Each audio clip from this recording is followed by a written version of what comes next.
I find it hard to predict what life is bringing nowadays. In the last couple of months, I've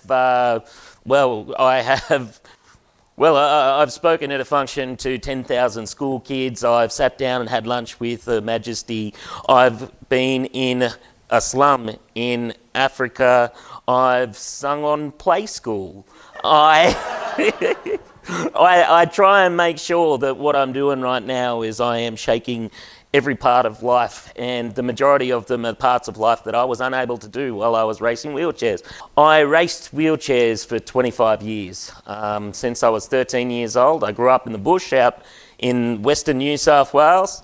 Never met another person in a wheelchair until I was 13 years old outside of the hospital system. Thought I was the only one that wasn't sick. I saw wheelchair racing in the television and I just knew. I knew that was where I needed to go. I saw myself in these guys racing chairs, and it just changed the way that I would see myself, and I would spend the next 25 years seeing how fast I could go. I won actually 45 marathons out of 75, but I spent that much time traveling and that much time trying to find that next win, you know, that next race. And now I realise, now that I'm done, some of the most meaningful parts of the last 25 years happened on route competition, happened on the sidelines in the places that no one would ever see. In 2013, I would venture into another part of the world, into the Mukuru slum in Africa. I would find a school that was funded by an Australian group, and it was called the Reuben Centre. 1,800 children. They started to engage with mothers of children with disabilities. So I flew over. I would meet with 8 mums, and the 8 mums would speak about how their child will spend their life either on their back or on the floor of their house.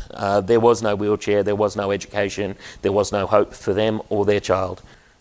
Often their mother was left on their own with their child because there are some fundamental parts of the community where it was seen as sin brought into the family. So once the sin was brought into the family through disability, that child was then on their own with the mother to fend for themselves.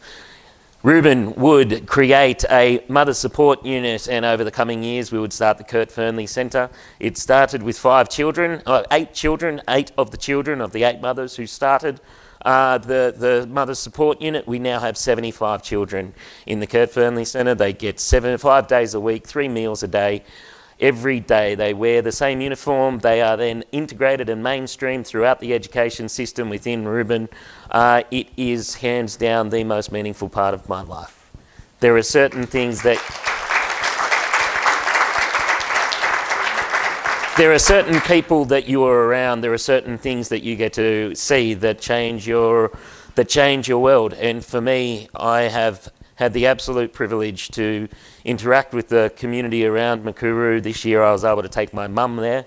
But unfortunately, there are some struggles with Mukuru. One is funding. So trying to get the dollars to make sure that we can continue to do what we do.